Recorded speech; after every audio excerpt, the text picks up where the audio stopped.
ele mesmo, né? Então, o nascimento da igreja acontece dentro de perseguição.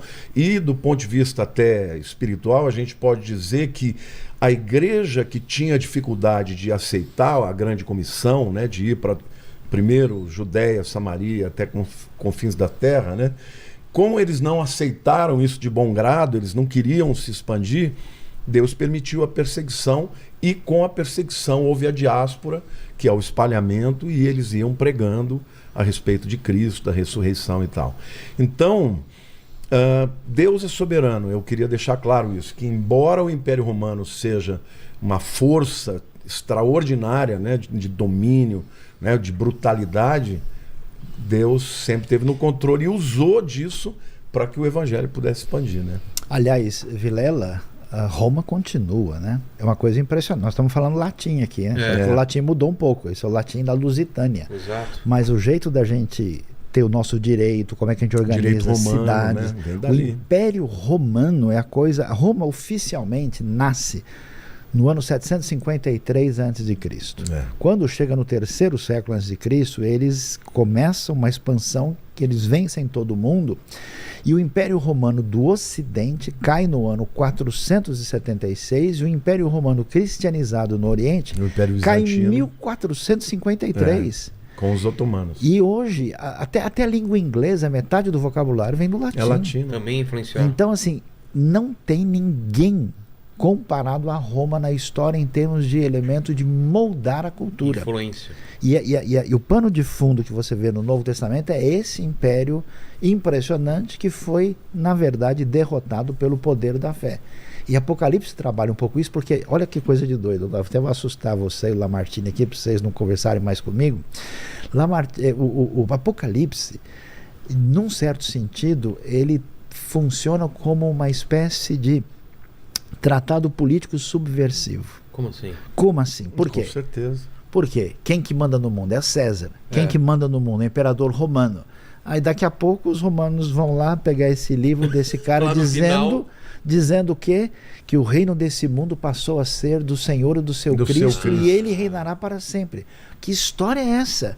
Que negócio de leão de Judá? Esses caras estão querendo causar. Então, na verdade, o livro é de esperança, o livro é de consolo, o livro para mostrar essa soberania de Deus na história e para mostrar que quem manda não é o imperador romano. Quem manda é o Senhor Jesus, por isso Ele é o Rei dos Reis. Então você imagina isso caindo na mão de um secretário especial do imperador, falando, esses caras estão de brincadeira. E geograficamente, como que é essa região das 7 igrejas? Terreno, vegetação, distâncias, como que Não, é? É Turquia, né? Então você tem, a Turquia é uma topografia diferente de Israel, que é muito mais árido, lá é bonito, você tem os famosos, né, cedros do Líbano, que são árvores milenares, que mesmo na época do inverno não perdem as suas folhas, é muito fértil.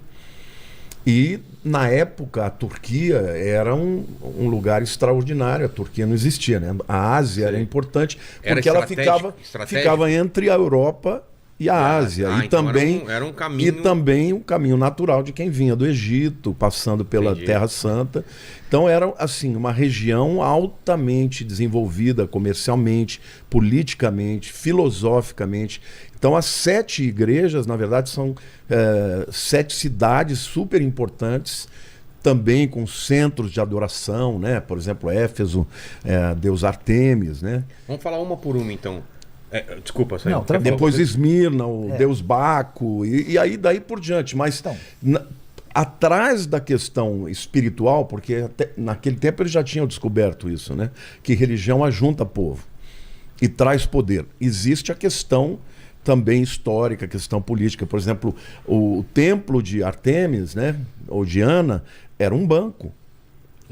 Um banco onde tinha dinheiro, de dinheiro, depositário mesmo, as pessoas depositavam muito dinheiro, joias e tal. Então, essa é uma região importante. As comunidades cristãs que lá estavam crescendo, né, apesar de toda a perseguição. Em Éfeso, por exemplo, tem o fato de que Paulo começa a pregar contra, né?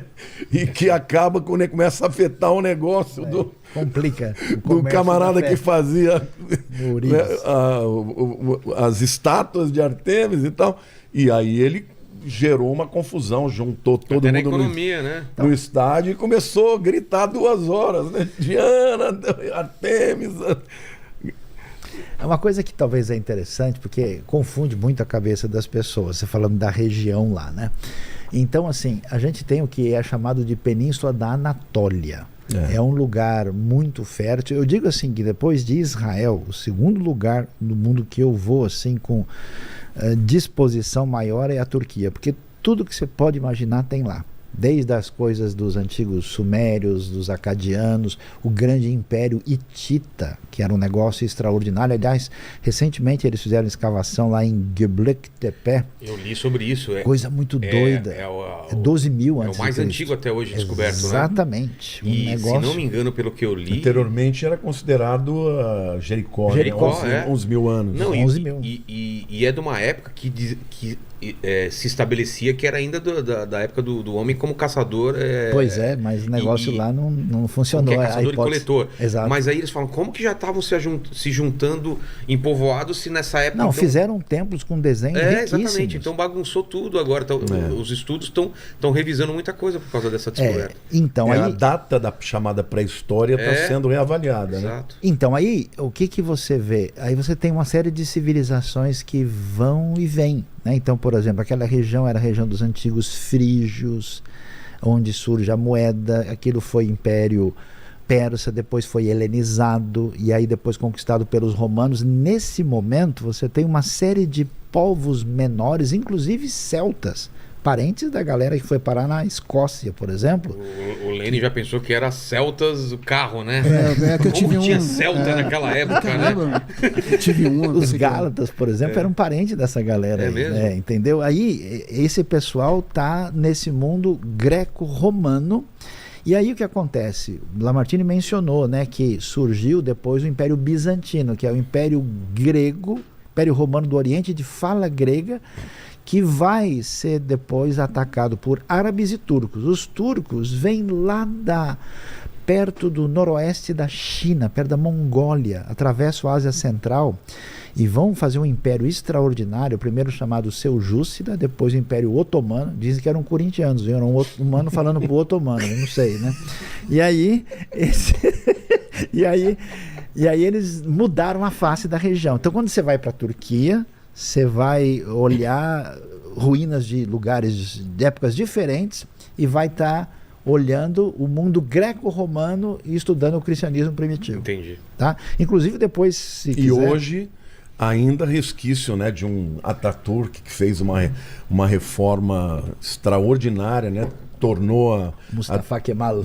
Quando no final da Primeira Guerra, né, os otomanos ficaram do lado errado, né? E ali foi desfacelado, né? E o mapa do mundo foi mudado, porque nações nasceram ali, né? Divididas, obviamente, pelos aliados, os que venceram, né? França, Inglaterra, né? Mas você vai lá, você vê uma Turquia, que é um país super moderno, né? Istambul é uma cidade maravilhosa. Mas você tem também a parte da Capadócia, que você vê cidade subterrânea, você vê... Sim, ali obviamente onde os cristãos se escondiam. Não, né? Ele é muito diferente, né? De geografia. Sim. Na Turquia tem de tudo. Você tem um monte cheio de neve e praias assim, extraordinárias, comparáveis às nossas mais bonitas aqui. E como você